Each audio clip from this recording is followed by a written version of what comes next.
In the background, you can hear we got a little welding going on right now, and that's in our 67 442 project car, Restomod. Right down over there, Bill, the main man, is doing it. When we have rust issues on these cars, you know, we want to make sure that we're putting the metal back in where the rust was at. We're not just going to fill it up with a bunch of Bondo and stuff. So we actually create the panel, we make the piece, and we install it back on that car.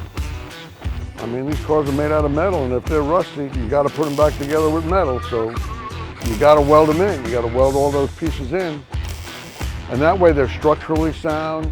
You retain the strength of the panel. Bill's the man. As far as when this kind of stuff goes, he does magic with some of this stuff. You can't repair these cars without knowing this kind of stuff. So if you got something like this and you need it done, you know where to bring it. Right here at Muscle Cars of Texas.